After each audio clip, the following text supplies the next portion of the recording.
find it necessary to once again address you on the recent events within the ADC. But before I get into that, let me state the following. I am an Igbo man from Nchubo in Delta State of Nigeria. I am a full-blooded Nigerian and have the right to aspire to the highest office in the land.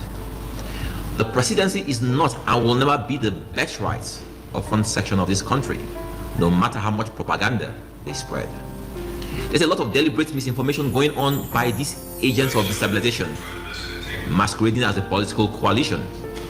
There is a clear difference between a political coalition and a political gang. The first has noble ideals, while the gang seeks power for personal gains.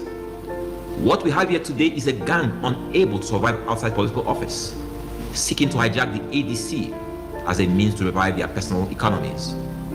They are truly on a rescue mission, but it's a mission to rescue themselves from the harsh economic realities which they themselves created for our nation. They accuse me of being a paid spokesperson for President Tinubu, and my response is this. It will be an honor to be a spokesperson for the president of the largest black nation on earth. But unfortunately, that's not who I am. Political jobbers who have no visible means of livelihood are always eager to tar others, but I remain unfazed. They, with the active support of their cohorts in the media, now say they are the ADC. They are not. I can call myself the president of America till I am blue in the face, but it doesn't make it so. They are offering some of the state chairmen as much as 20 million naira to resign their positions, which goes to show that their intentions are not honorable. My question to this gang is this. If you succeed in paying off all the ADC party officials at state and local government levels to resign, what next? Our constitution still doesn't allow you to assume their offices. This is the plain and simple truth.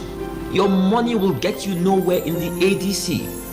If you have to build your rescue mission on fraudulent misrepresentation, it just shows who you really are. The imposter who claims he's their spokesperson made bold to say that I am merely the former presidential candidate of the party and not a party official.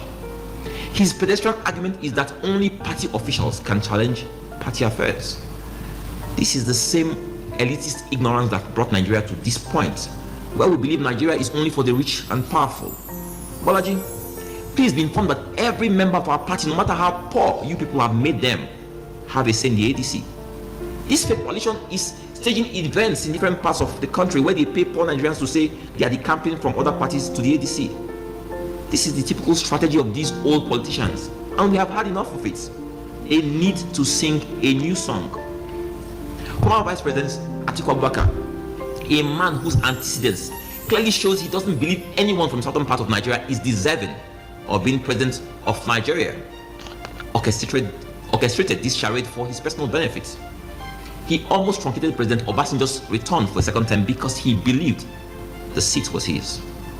President Jonathan suffered the same fate, and then after 8 years of late President Buhari as president, the same Atiku Abubakar believed it was morally right for him to be the presidential flag bearer of the PDP in the last presidential elections.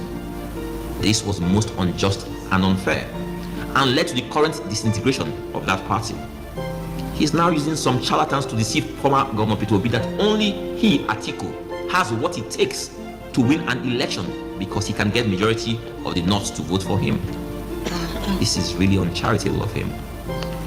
If the former vice president says my assertions are not true and that all he wants is a better Nigeria, I then challenge him today to publicly declare that equity demands that the presidency should stay in the South for another 6 years.